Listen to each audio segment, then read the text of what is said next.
Good day mga boss! Isang ulat nga ang lumalabas ngayon na itong si Coach Tim ko naghahanap ng kanyang panibagong player at malaki ang posibilidad daw na itong isang player niya na wingman ay pakakawalan na nga po nitong si Coach Tim Cone. Opo, ang tinutukoy po ni Coach Tim Cone na wingman ay isang Pilipino-American na nakuha nga niya po via trade lang. Dahil nga sa pagkakaroon nito ng injury ay nakita na ni Coach Tim Cone na hindi na nga ito ang dating nilalaro nito at unti-unti na nga bumababa ang kalidad ng kanyang paglalaro. Dahilan na para pag-isipan na nga ni Coach Tim Cone itong si Jeremiah Gray ay ilagay na sa trading block ng Barangay Ginebra San Miguel. Opo, itong si Jeremiah Gray nakita naman po natin na limited minutes na lang po ang kanyang nilalaro sa Philippine Cup dahilan para maghanap na si Coach Tim Cone ng kanyang panibagong player na posibleng sandalan. Nakita po natin ang kalidad nitong si Jeremiah Gray simula nang kunin ito ni Coach Tim Cone sa Terra Firma Jeep via trade ay napakinabangan niya.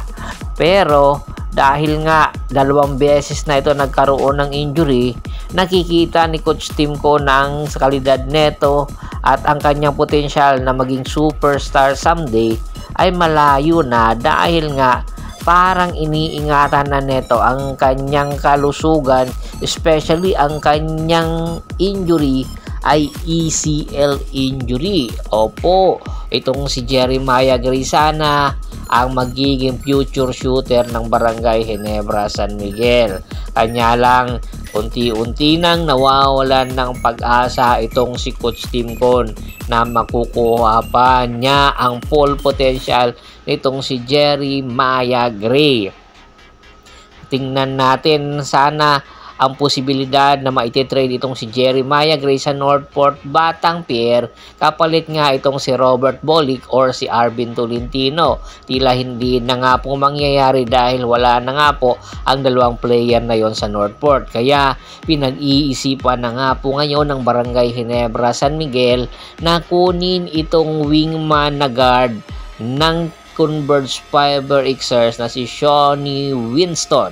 Opo, itong si Shawnee Winston ay nag-expired na po ang kanyang kontrata sa Converge Fiber Xers at ayon sa mga ulat hindi nagugustuhan ni Shawnee Winston ang alok sa kanyang kontrata ng Converge Fiber Xers. Binabarat daw ito ng Converge Fiber Xers dahilan na pag-isipan na lumipat ng ibang liga or ilalagay ito ng Converge Fiber Xers sa trading block para hindi naman masayang ang kanilang rights kay Shawnee Winston. Opo, maganda sana ang ipinapakita nitong si Shawnee Winston sa 2 nakaraan konferensya.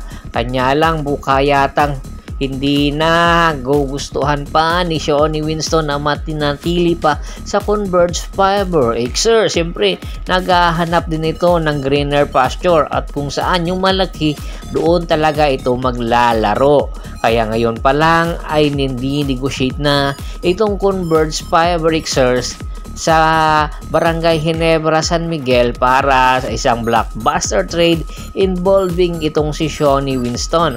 At ayon nga sa ulat, itong Barangay Ginebra San Miguel kaya daw ibigay itong si Jeremiah Gray kapalit nitong si Shawnee Winston at meron ding ulat na posibleng dagdagan ito ng 2nd round pick ng Barangay Ginebra San Miguel dahil nga mas mataas na ngayon ang value nitong si Shawnee Winston kung ikukumpara kay Jeremiah Gray. Kung sakaling matuloy ay magkakaroon ng isang slasher at go-to guy na batang-bata ang Barangay Ginebra San Miguel na posibleng itandem kay RJ Abarentos. Ano kaya ang mangyayari sa tandem Abarentos at Winston sa Barangay Ginebra? Posible ba yon?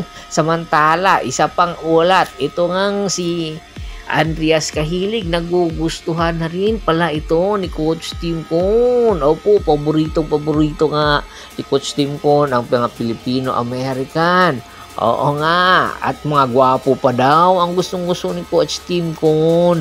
Kaya dahilan para itong si Andreas Cahilig ay gusto na rin kunin sa San Miguel Bermen.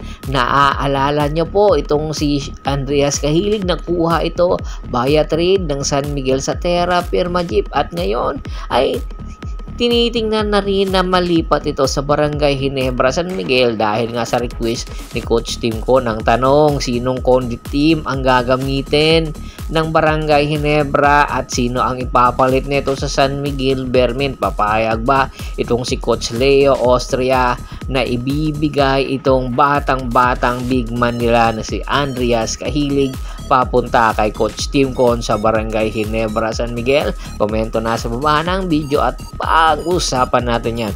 Once again, this is Percival Monteron at your service. Don't forget to subscribe my sports channel at don't forget to click the notification bell button para nga maging updated palagi sa kwentuhan. At bago pa man natin tapusin ang ating kwentuhan, shout out muna tayo sa ating mga solid na followers na laging sumusuporta sa atin, kay Sir Jerome Sidenio, Adrian Dulay at sa Dulay family, Malyari Mascariñas, Ricky Lanza ng Ricky Rider TV ng Tansa, Cavite at si Mr. Anthony Lucky Alon at sa Lucky Alon family, Cats Aquino Dukusin ng Hagonoy, Bulacan. Marami pong salamat sa walang sawa niyong pagsuporta.